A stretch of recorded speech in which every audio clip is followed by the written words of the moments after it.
Attention, cette vidéo contient de nombreux spoils. Si vous n'avez pas envie de vous faire spoiler, vous pouvez arrêter la vidéo. De toute façon, la vue est déjà comptabilisée. Salut tout le monde, ici Zkong. Aujourd'hui, on se retrouve pour une petite critique manga. Et maintenant, en solo. Et oui, Samus Spectral a quitté l'émission comme... Enfin... Comment dire? Si vous voulez plus d'informations, allez voir la vidéo explication qu'il y a sur ma chaîne.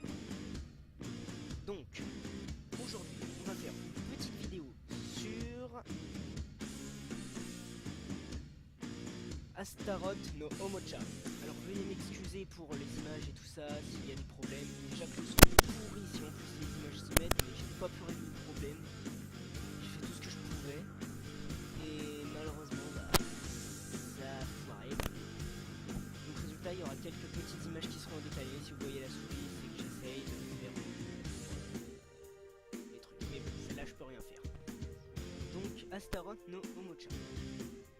Alors, ce manga est un manga que j'ai découvert très récemment et qui est plutôt sympa, hein, je devrais dire. Bon, passons à l'affiche. Alors, c'est un seinen écrit par Yui Haga, publié par ASCII Media Works, retrouver une merde, mais cette fois pour les personnes qui l'ont publié. Sa sortie initiale est le 27 juin 2007 et il a fini sa sortie en le 27 décembre 2013. Coïncidence que ce soit toujours en 27 ? J'en doute. Et il compte 9 volumes. Alors, ensuite, l'anime, il a été donc, comment dire, il est sorti grâce au studio Dio-Media. Ok. Il est sorti le 10 avril 2011 et il a fini de sortir le 26 juin 2011. C'est ça. Il compte 12 épisodes. Alors maintenant, je vais vous faire la fiche technique des personnages. A commencer par le personnage principal, Lot, qui est donc une succube et princesse de son royaume. Donc cette petite fille, au début de l'histoire, donc elle est en train de prendre un bain avec ses serviteurs et tout ça. Et donc il y en a une qui lui dit que pour survivre bientôt quand elle aura atteint sa maturité, qui est dans pas longtemps, même si elle a que 10 ans, la maturité d'une succube doit être vers les 10 ans. Et donc, elle doit pomper de l'élixir de vie. Pas l'élixir de vie, la piste comme dans SLG, non. Elle doit pomper Voilà.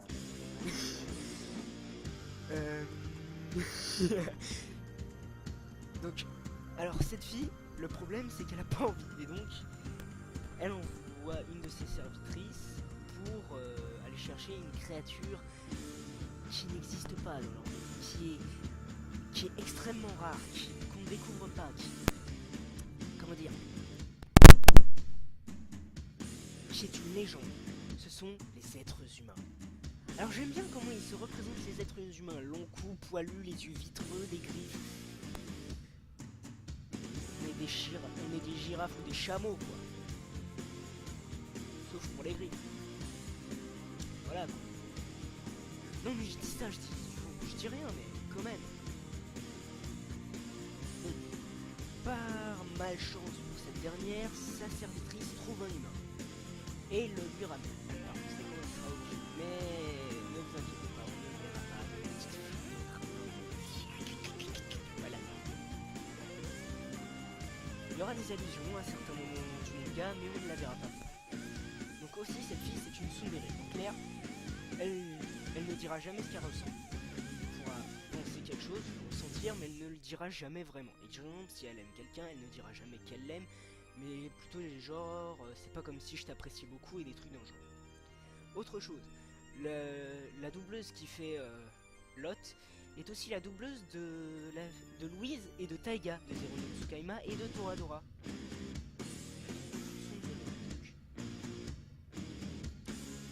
Passons au personnage suivant. Nahoya Tohara. Il y a plein de monde merde bizarrement. Donc ce jeune garçon a 23 ans.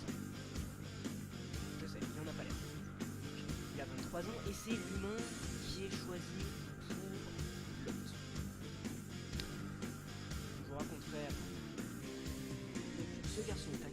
extrêmement gentil, extrêmement serviable et très aimable. En clair, c'est le genre de personne que tout le monde aime. On aimerait avoir comme ami. Et franchement, s'il n'y avait pas eu la somme d'1 million de je sais pas trop quoi là, je pense que ça doit être converti en yen lui dans son monde. S'il n'y avait pas eu la grosse somme d'argent, je me demande s'il aurait accepté. Bon, c'est surtout sa fille qui l'a incité à accepter. Mais bon. Quoi qu'il en soit, ce gars, c'est une perle, un vrai petit bijou. Enfin, il a quand même une face cachée dont je vous parlerai tout à l'heure. Voici donc sa fille, Azuha Tohara. Donc cette petite fille, assez gentille aussi, elle vient de son père, on peut dire, sauf qu'elle a la vilaine manie de se balader sans culotte. Tu te casses toi! Son père la reprend souvent à cause de ça d'ailleurs. Et ce qui est assez marrant, c'est de voir les scènes où elle dit oh mais c'est beaucoup mieux de se balader sans culotte, mais dégage. Donc c'est plus frais, et ainsi de suite. Mais voilà quoi, c'est assez marrant. Par la suite, elle va aussi devenir l'amie donc de Lot, et elles auront une relation assez fusionnelle. Je vous expliquerai aussi pourquoi tout à l'heure. Mais il y a beaucoup d'explications tout à l'heure. Ne vous inquiétez pas, le secret sera révélé. Voici maintenant Judith, la servante principale et la conseillère de Lot. C'est celle qui est allée chercher donc Nahoya. Et celle qui oblige donc Lot à investir de Dieu. Donc elle, c'est une fille, comment dire, assez érudite, qui utilise la magie, qui aussi est assez sadique parce que des fois on la voit dans l'animé qui porte des espèces d'habits SM bizarres. Ouais. Donc, y a pas vraiment d'autre chose à dire sur elle, hormis que c'est la conseillère principale et par conséquent ce sera un personnage assez récurrent dans la série. Personnage suivant. Donc, le garde du corps de Lot. Donc, Griselda. Donc, sur Griselda, j'ai pas vraiment d'informations. C'est juste la garde du corps de Lot. Elle est assez serviable, assez protectrice, et elle aussi sera un personnage récurrent dans le manga. En fait, sur les serviteurs, il n'y a pas vraiment beaucoup de choses à dire. Ils n'ont pas développé beaucoup plus de choses sur eux. Ils ont assez développé pour qu'on sache les différencier les groupes, qu'on se fasse une idée et tout ça. Mais ils les ont pas vraiment caractérisés comparé à Lot, Nahoya et Azuha. Personnage suivant. Olaf. Non pas Olaf, Olaf. Donc ce gars, c'est le majordome de Lot. Ce sera un petit peu un papa gâteau. Genre il s'inquiétera toujours pour Lot. C'est vous voyez le genre de père qui s'inquiète toujours pour sa fille, et ainsi de suite. Il sera toujours en mode bonne chance Lot, et ainsi de suite. Il l'accompagne. Ce sera aussi un personnage récurrent, mais qui n'accompagnera pas directement Lot, mais il la soutiendra mentalement très souvent. Maintenant, passons à Elfleda. Alors elle a la particularité d'être une démon vache, enfin une espèce de... Ouais, une sorte de démon vache. Vous comprenez pourquoi les grosses mamelles, n'est-ce pas? Voilà. Donc elle est assez maladroite, très gentille et très serviable. Dès le début du manga, Naoya et elle auront une relation assez proche. Pas dans le sens genre ils vont faire des choses ou ils vont tomber amoureux. Non, ce sera de l'amitié, de la complicité.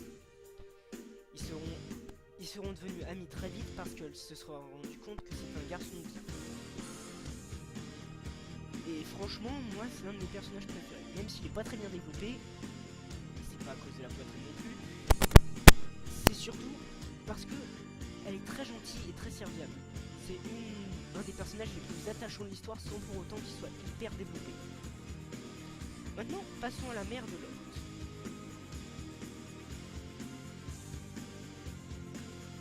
Je déplace un peu l'image. Voilà. Il y a des trucs qui sont un peu chiants. Donc, la mère de Lot.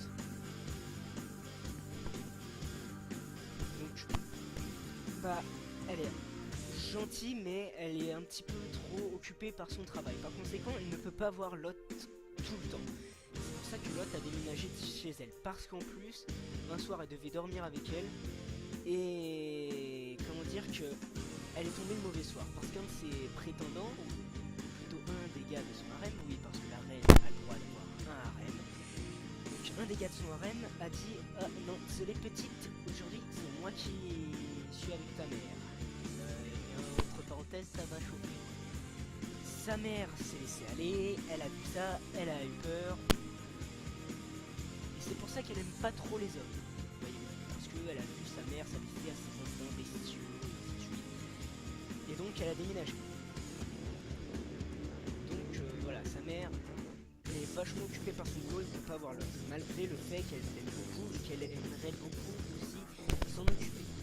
Comme sa mère. Personnellement, moi je la préfère dans cette tenue-là. Pas vous?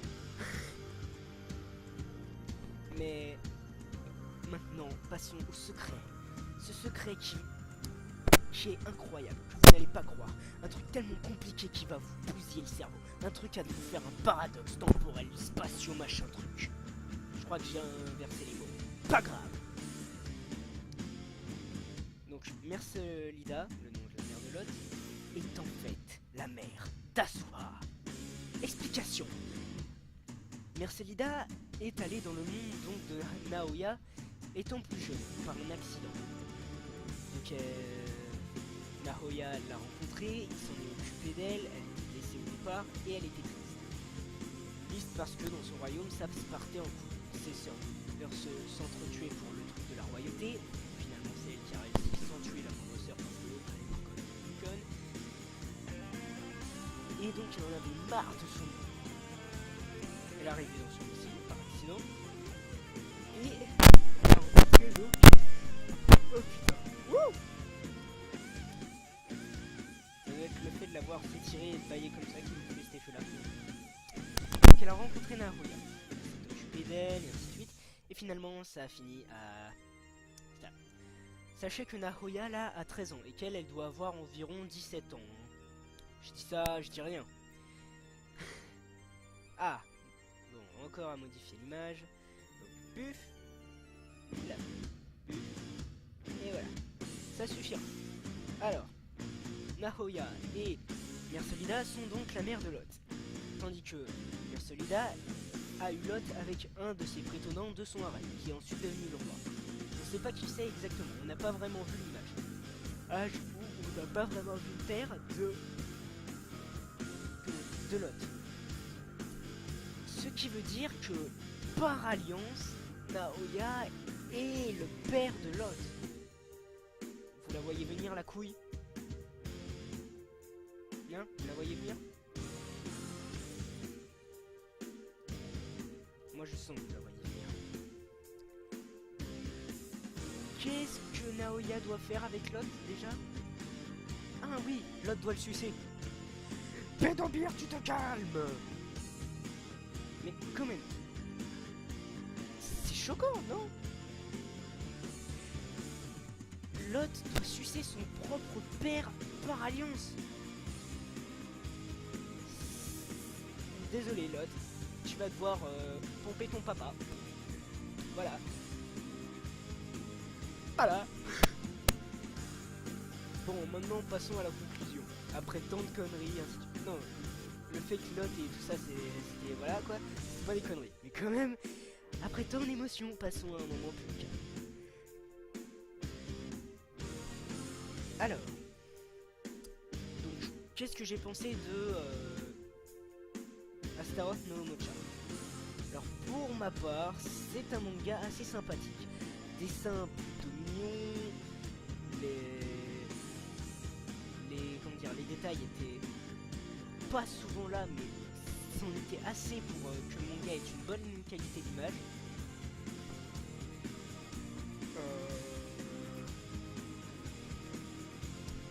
Les personnages étaient attachants. Il y a eu l'histoire entre Lot, la mère et tout ça, qui au départ m'a un peu surpris, mais au final, tu finis par... Comment dire? ça finit par plus te déranger tellement l'histoire est belle et tellement c'est pas dit tellement elle est pas sale. Justement, elle est faite de version pure. C'est pas sale du tout. On a beau parler de fellation, dans le contexte, ils ont réussi à le rendre pas dégueulasse mais mignon et pur.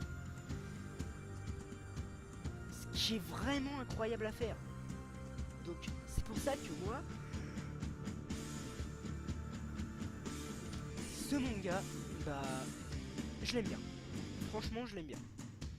Il fait pas partie de mes favoris, mais je l'aime bien. Je le déteste pas, je ne l'aime pas comme pas possible, mais je l'aime bien. Il se laisse regarder. Bon, maintenant, il est temps de mettre fin à la vidéo. N'hésitez pas donc à vous abonner, à laisser un like, à partager la vidéo si ça vous a plu.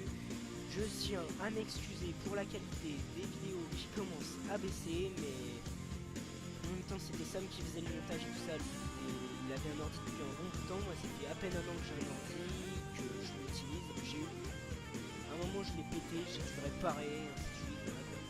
C'est passé plein de conneries. Voilà, je vous en parlerai dans une prochaine vidéo. Si vous voulez, vous me demanderez. S'il le faut, je ferai une FAQ, mais pour l'instant, c'est pas trop d'actualité. Vu le nombre d'abonnés que j'ai, ça servirait pas à grand chose.